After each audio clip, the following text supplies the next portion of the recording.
আসসালামু আলাইকুম। আমি জয় বলছি। সামনে আমাদের কয়েকদিন পরে আমাদের দেশে একটি সাজানো নির্বাচন আছে। তার সাথে আছে একটা গণভোট। আমি জানি আপনারা সবাই ভীষণ বিরক্ত। এই গত 1.5 বছরে যে একটি বিশৃঙ্খল পরিস্থিতি গেছে, কোনো আইন শৃঙ্খলা নেই, অর্থনীতি পড়ে গেছে, কোনো গণতন্ত্র নেই, আপনাদের ভয় থাকতে হয়েছে। আপনারা সবাই বিরক্ত, ভোট দিতে চান যেভাবেই হোক এই সরকার চলে যাক। তবে এই সরকার কিন্তু নির্বাচনের পরে আর থাকছে না। আপনারা ভোট দেন কি না দেন, এই সরকার এমনিও যাচ্ছে অমনিও যাচ্ছে। তবে এই নির্বাচনটি হচ্ছে একটি সাজানো নির্বাচন। এখানে আমাদের দেশের অর্ধেক দলদেরকে বাদ দেওয়া হয়েছে। শুধু আওয়ামী লীগ তো না, যত স্বাধীনতার সপক্ষের দল তাদেরকে বাদ দেওয়া হয়েছে, যত প্রগতিশীল দল তাদেরকে বাদ দেওয়া হয়েছে। শুধুমাত্র বিএনপি জামাতকে ক্ষমতায় বসানোর জন্য এই নির্বাচন হচ্ছে। যেই জামাত আমাদের বাংলাদেশের স্বাধীনতার বিরোধিতা করেছে, যারা আমাদের দেশের 30 লক্ষ মানুষকে হত্যা করেছে, তাদেরকে ক্ষমতায় বসানোর জন্য। আমি জানি আপনারা আরো বিরক্ত রাজনৈতিক সংকটের উপর। আপনারা সংস্কার চান, তবে সংস্কার কিন্তু গায়ের জোরে একতফা করলে টিকে না, ঠিক হয় না। এইটা আমাদের 75-এর পর যারা সামরিক শাসন করেছেন তারাও চেষ্টা করেছে ঠিক সেই গণভোট করে, সংস্কার করে রাজনৈতিক উন্নয়ন আনতে। তাতে কি হয়েছে?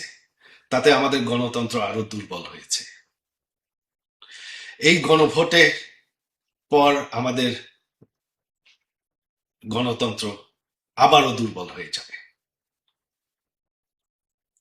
রাজনৈতিক সংকট, সংঘর্ষ আবার ফিরে আসবে। আজ হোক কাল হোক আবারও আন্দোলন হবে, আবারও এরকম পরিস্থিতি ফিরে আসবে। গণতন্ত্রের উন্নয়ন হতে সময় লাগে। আমি জানি আপনারা মনে করছেন যে অনেক বছর হয়ে গেছে, তবে আমাদের দেশ কিন্তু এখনো একটি নতুন দেশ, মাত্র 50 বছর বয়স। গণতন্ত্রকে আরো সময় দিতে হবে। আর সংস্কার করতে হলে সকল মানুষ ভোট নিতে হবে, একতফা করলে হবে না। সকল দলকে মতামত নিতে হবে, একতফা করলে হবে না। তাতে আমাদের দেশের গণতন্ত্রের, রাজনীতির কোনো উন্নয়ন হবে না। তাই আমার অনুরোধ আপনাদের প্রতি, আওয়ামী লীগকে সমর্থন করেন কি না করেন, বাংলাদেশের ভালো যদি চান, বাংলাদেশের ভবিষ্যৎ যদি নিশ্চিত করতে চান, তাহলে এই নির্বাচনে ভোট দিবেন না। এটা একটা সাজানো নির্বাচন। এখানে রেজাল্ট কি হবে তারা অলরেডি নির্ধার করে বসে আছে। কত শতাংশ ভোট হবে সেটাও তারা আগের থেকেই নির্বাচন কমিশন বলে দিচ্ছে। এটা সম্পূর্ণ একটা নাটক। এই নির্বাচনে ভোট দিয়ে কোনো লাভ নেই।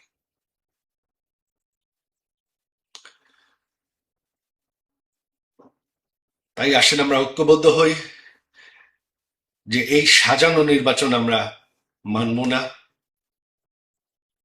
গায়ের জোরের একতফা সংস্কার আমরা মানব না। বাংলাদেশের ভালো চাই, বাংলাদেশের ভবিষ্যৎ নিশ্চিত করতে চাই। সেটাই যদি আপনারা চান, আমার অনুরোধ আপনাদের প্রতি যে এই নির্বাচনে ভোট দিবেন না, দিতে যাবেন না, কোনো লাভ হবে না। জয় বাংলা।